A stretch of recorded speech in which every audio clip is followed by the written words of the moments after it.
Alright, so hopefully it doesn't get too windy out here. This week has been rather chaotic, so I haven't really had a whole lot of time to just sit and soak up some sunshine, so I thought today would be a really good day to sit down, explain some of the life changes that are happening in my life right now, and do a Q&A from all the questions you guys have been asking in the comments about overwintering, so that hopefully we can go into winter more prepared than we ever have been. So before we get into the Q&A part, let me update you on what exactly has been changing in my life. So as you guys know, I've been a winemaker at a local, well, I shouldn't say local, I drive an hour to work every single day, so 2 hours a day, but I have absolutely loved this position that I was in as a winemaker there. I have learned a lot, I've grown a lot there, but the time has finally come to make a different path in my life. Now, I'm not letting go of bees. I still plan on growing beef-fit beekeeping, and Casey and I still are going to continue breeding queens, making more hives, and maybe one day we'll have 1,000 hives. I don't know. We'll see. But that is something that does not happen overnight. It is a 10-year commitment, I would say. That is one of the realizations I've had. It's not something that happens just overnight. There's a lot of equipment you have to build up. There's a lot of experience. Now, that is the biggest thing. There's a lot of experience that has to be built up. And if you want to make mistakes, now is the time to make mistakes when you're building and you still only have, say, 200 hives. You don't want to make mistakes when you have 1,000 hives, because that is going to be very detrimental to your business. So that being said, I have decided that I am going to finish my schooling to become a nurse. So I had originally gone to college back in 2015 to be a doctor, but I ended up not finishing because of financial reasons.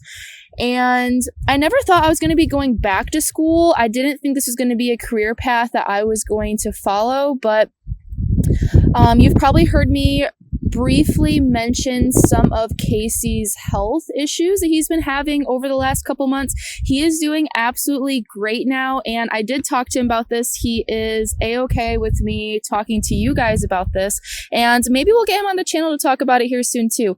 But come to find out, he is a type 1.5 diabetic. Now, this was a very long journey trying to figure this out. We originally thought he was a type 2 diabetic, so we were treating him as though, giving him medication as though.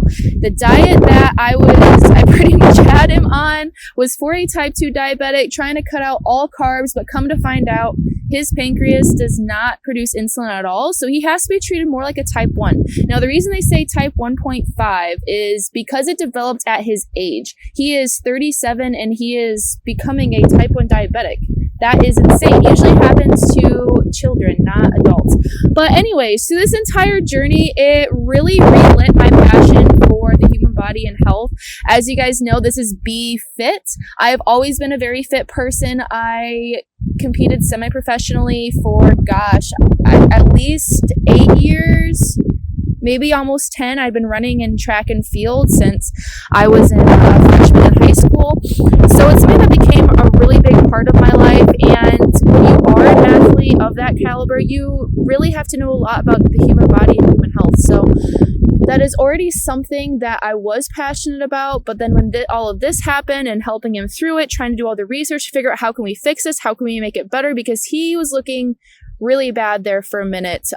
He ended up going into diabetic ketoacidosis, which, if you don't know what that is this fancy term for when the body is not able to process sugar. So what it does is it resorts to pulling muscle from your body and breaking that down, and you try and use that for energy. But the problem is when that happens, it creates a very acidic environment for the body, and you just start flushing out all your potassium, and potassium is responsible for muscle function. So if that goes too far, eventually your whole entire body, your heart, your lungs, everything could potentially shut down. He lost 25 pounds over the last 6 months of it.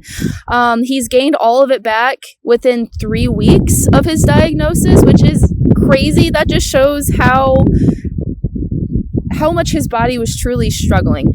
So anyways, this whole entire experience call it a sign from God, call it whatever you want to, whatever your religion is, call it the universe, call it Jesus, call it God.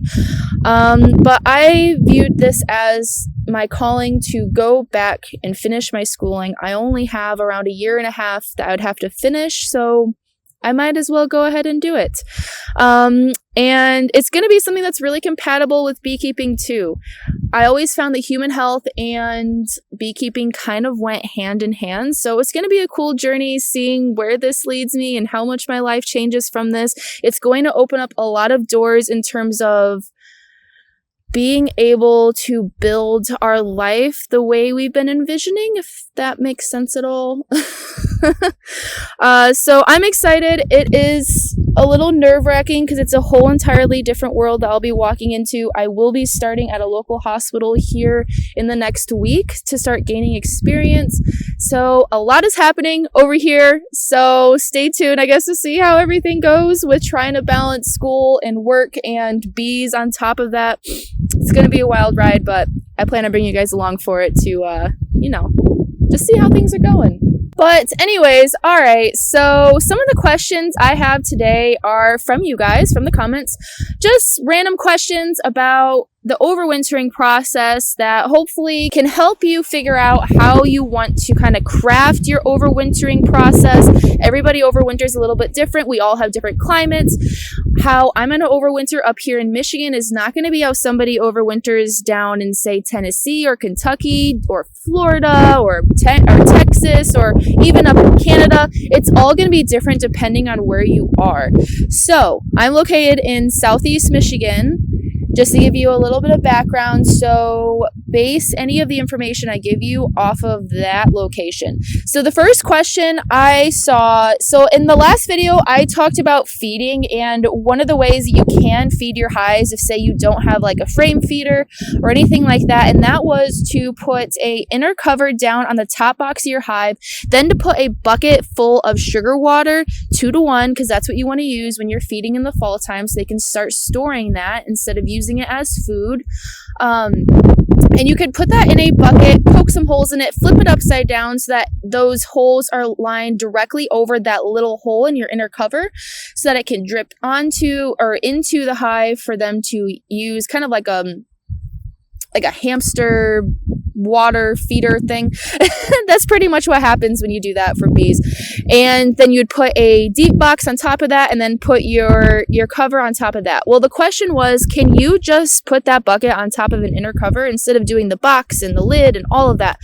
So the reason I say it's beneficial to put a box on top of it and then the lid is you have to think about that inner cover has a lip.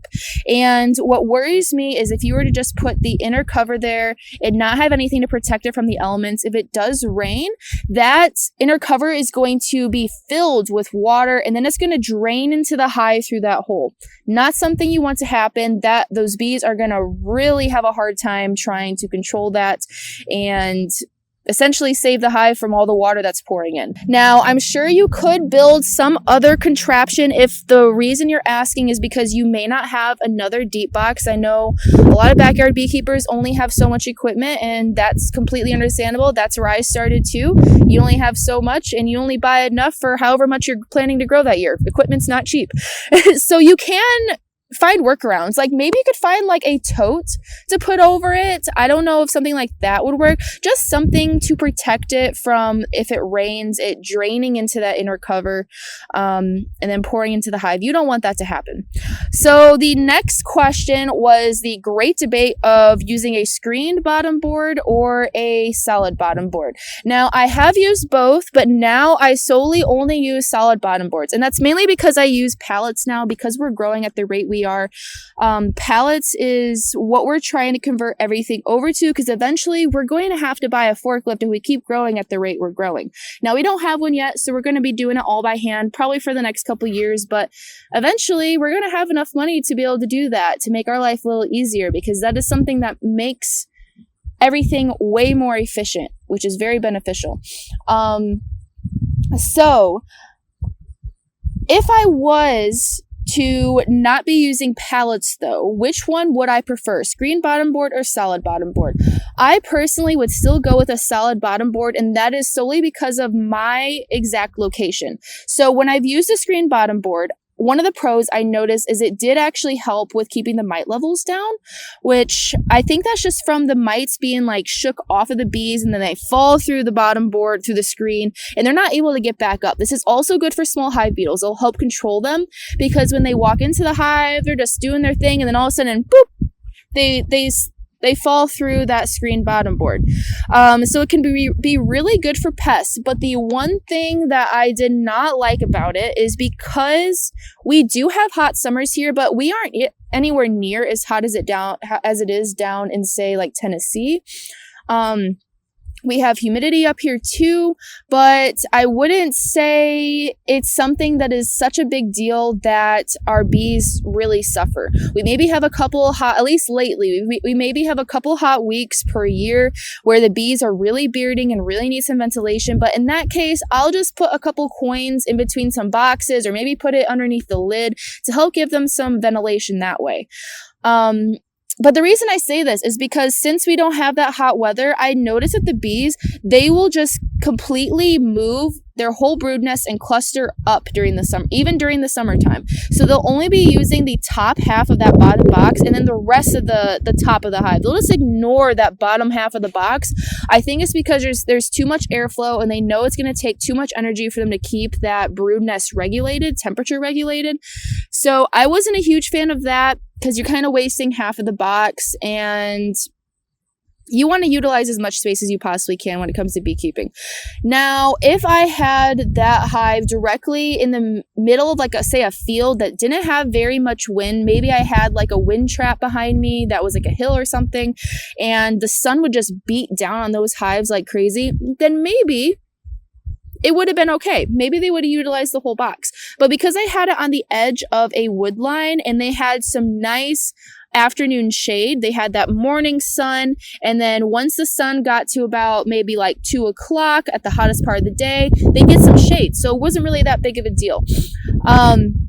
So it all depends on how you want to keep your bees, what practices you want to use, and honestly, you'll notice that they perform a little bit different dependent upon your location. So try it out in your unique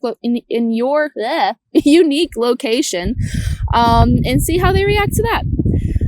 The next question I had was whether I use tar paper or not, and why I don't. Now, I've seen a lot of beekeepers, they'll use this black tar paper that they'll wrap around the outer part of their hive for the winter. Now, the theory with this, and I see how it actually has some pros, and how it could actually be very beneficial to beehives, in that since it's black, it soaks in all of that sun, just like I'm sitting here right now soaking up this sun. When you have this sunshine coming up in the winter time, beating that hive, I can feel it right now. It's just warming my whole body up. It's been a little chilly lately. It's starting to hit fall time here. But anyways, it'll start warming that hive up because it's black, and it can soak up all of that sunlight. And that'll allow the bees to have some time to maybe readjust if they need to move around for different where honey is, or maybe go get honey and bring it back to the cluster. If they're making brood, they're not going to be able to leave that brood, so they'll have to stay in that location anyways. But it gives them a little bit of heat to kind of give them a little bit of a break, so they don't have to use as much energy to keep warm. Now, the reason I don't personally use it is because in my area, we have bad winters, but the bees, it doesn't bother them whatsoever. If I was in a more northern climate, like say up in Canada, and maybe there was some really harsh winds and we had a lot of snow, maybe that would be very beneficial. Well, even with snow, because snow actually traps in heat, so snow is a good thing. So if I was just somewhere more cold and had a lot more wind, maybe I didn't have a windbreak that was really going to start to weaken my hives, because that wind would just be whipping through my hives, then yes, I would use tar paper. But because of where I have my bees located, every spot I have picked to put my bees, I either have them on a tree line so that they're a little bit blocked from winds of different directions, and I also try to place them so they do have a little bit of sun, whether that be in the morning, or I would prefer in the morning, but I don't always get that that luxury. But I want them positioned where they at least get sun at some point of the day, and they have that windbreak, and maybe they're in a little bit of like a dip so that you don't have that wind just gushing at them all the time. Anyways, so because of those things, I don't really see a need for me to use tar paper. Now maybe I can perform an experiment on it one of these years. That would be kind of cool to see if they perform better with tar paper versus not tar paper. So, or you could try it out and let me know what you think. So the next question. All right, so there is a guy that has the opportunity to buy a piece of land that is located 100 miles away from him. And he was asking if he should make this one of his apiaries. Is 100 miles away too far for an apiary? Okay, well, let me be honest with you. I work currently 51 miles away from where I live. It takes me an hour to get there one way every day. And that has been very difficult for me. Now, I could not imagine having to drive 2 hours to get to an apiary. Now, in the fall time and the winter time, I feel like, I fall victim to this all the time. It is so easy to get caught up in like, well, I can do this and I can do this and that wouldn't be too bad. And I can just plan all of my time perfectly and it will be just enough for me to get everything done. But the problem is once springtime comes along, things start to move so quickly. Time is the number one asset that you will never have enough of. I consider it a huge resource when it comes to beekeeping, because that's what you're doing when you're growing your apiaries, you're growing a beekeeping business. You have to assess what resources do you have going into this upcoming year, and how can you base the planning for that year off of the resources that you have available. Time being one of those resources. And sometimes you will have to start sacrificing other things to have more time. So I guess the real question would be, what are you willing to sacrifice for the time that would be required to commute to a bee yard that far away? You may have to sacrifice weekends. That's usually already a given as a beekeeper. You may have to sacrifice time after work if you're also working a full-time job on top of this apiary. So you may be sacrificing your evenings. You may be sacrificing your weekends. You may be sacrificing time with your family. What blocks of time do you have to give towards beekeeping? And be real with yourself, because trust me, you can stretch yourself too thin very quickly as a beekeeper. But there's other things in your life too that are very important. And if you don't build time in for those things, beekeeping will eventually crumble too. You are still a human being. You're still a person. So you still need time to relax, spend with your family. Go do something fun, maybe. Maybe just have a boring, lazy night watching movies because you've just been working so hard that you just need a day to relax. So remember these things when you make these choices. So if it were me, I personally would not pick an apiary that far away. Now, if you think that the time commitment is something you could do, then I would say go ahead and go for it. But it all depends on you and what sacrifices you're willing to make. All right, so the next question is it too late for a brood break in early September? Absolutely, yes, it is way too late. Right now is when the bees they've already been a month into making their winter bees. They started in August, so really they've already been like a month and a half into making their winter bees. If you were to give them a brood break right now, I would not suggest it. You're going to be impacting the size of their cluster, because they're looking at their hive right now and judging, okay, how many bees do we want to have in winter? How many resources do we have? How many mouths do we have to feed? They kind of have a basis, at least I think they can tell how long the winter is going to be, because I've noticed every year they prepare at different times and they prepare a little differently. Generally, they prepare the same, but like right now, I remember last year, they were swarming right now last year. None of my bees are wanting to swarm right now. Now, part of that is also how I've managed them. But some of them, I've just been letting them do whatever they feel like doing. And if I did that last year without going in and moving about frames and giving them space and stuff, they would have swarmed. This year, I think they know that we're going to have a cold and wet winter. That's what they're saying. And just judging by how quickly fall has came, We are now nearing the back end of goldenrod in my area. All of the blooms have been at peak bloom for the last, I'd say, 5 days. I'm starting to see some of them burn up and die, so that means they're not going to have a whole lot of nectar or pollen sources coming in here really, really, really soon. So I would not suggest doing a brood break. If your goal is a mite treatment, I would do a mite treatment now. You're a little late on that because you want to do it before they start making those winter bees, but don't panic. Your bees are insanely adaptable, so they can fight varroa.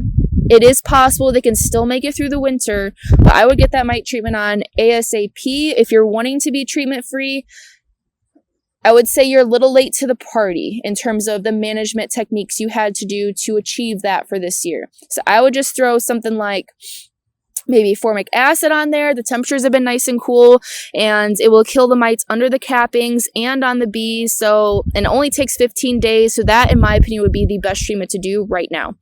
And the very last question. So you guys have heard me talk many times that this year we skipped a lot of flows, at least in my area. So it's only natural that one of the questions, especially from new beekeepers, is how do I know they skipped the flow? Great question. So in general, I try to watch the trees. Now it sounds very like hippie-ish, but as a beekeeper, you need to, what's the word? Be like a horticulturist, or you need to have a knowledge of the plants in your area. And you also need to be a little bit observant and watch the plants in your area and know which ones are ones that the bees like. Now, this has taken me years and I still don't know all of the plants that bees go to. But I try to do my research. I talk to other beekeepers and I notice, hey, there's a huge flow going on right now. And I noticed that by seeing that my bees are bringing in tons of nectar. There is a really good nectar shake on the frame. So when I just shake the frames, all this nectar comes pouring out. That gives me an idea of how big of a flow they're on at that moment. And then I just kind of look around like, okay, what do I see that is blooming right now? And luckily I have an iPhone, so I can just go up, take a picture of it, and there's like a little icon I can press and it'll tell me what kind of plant it is. That's how I found out that I had a ton of jewelweed in my area that they were killing this year. Also had a whole lot of that purple loosestrife that did really good this year in my area. They're bringing in quite a bit of that, not so much as some of my other bee yards. I need to find some yards closer to purple loosestrife, that is for sure, because it is something you want to capitalize on in late July when you usually don't have a whole lot of nectar coming in. But also I know generally when black locust is supposed to hit, and I prepared the hives, I was ready for it. Black locust was supposed to hit and then nothing. In fact, I noticed a dearth. We usually don't have a big dearth in Michigan. We usually always have something coming week after week, something new blooming. So for there to be a gap of no nectar coming into the hive tells me something didn't bloom this year. We had a whole lot of rain, so that's also how I base it, with not a whole lot of sunshine, so the ground was soaking wet, and sometimes the trees just plan to not put out any buds that year because of those conditions. That's just how plants work. They go off of the rain that's coming in, the sunlight they're getting, the temperatures, if it's cold or hot. We also had a lot of cold days this year. At least for our summer, it was pretty cold. So this is something that just comes with experience as you keep beekeeping and as you keep looking around and seeing, okay, there's nectar coming in. What around me looks like it's blooming. You could even just drive around the area of your bee yard and just look around. Maybe go on a hike through your woods and see if you can find anything. Get to know what the plants look like that bees like the most. Learn what black locust looks like. Learn what basswood looks like, jewelweed, purple loosestrife. Learn what like the different like wild cherries and apples and all of the other things that bloom in the woods too, or autumn olive. That's another really, really big thing that hits in my area. And also depends on the bee yard too. Each bee yard has access to different plants, so you just learn the bee yards in and of their self as well. So, all right, I hope this video was at least a little bit helpful and answer some of your questions. If you have any more questions, please feel free to ask them and I will answer them. I have no idea what the next couple weeks are going to hold. I'm currently taking a class to become a certified nurse's assistant so I can start gaining that experience. So I have definitely been biting more off than I can actually chew at the moment. I'm a little bit sick, if you can't hear it in my voice, a little bit stuffy, but I'm starting to come back over it and remembering that I need to maybe pull back and rest a little bit sometimes. I can be one of those people that likes to push way too hard, so anyways, I hope you guys have a great fall and are able to prepare your hives well. I'm going to be putting on 1-inch insulation foam here soon. I need to go get some at maybe Lowe's or Home Depot and start cutting some up to put on the hives. So, all right. I hope you guys have a great day. Don't quit.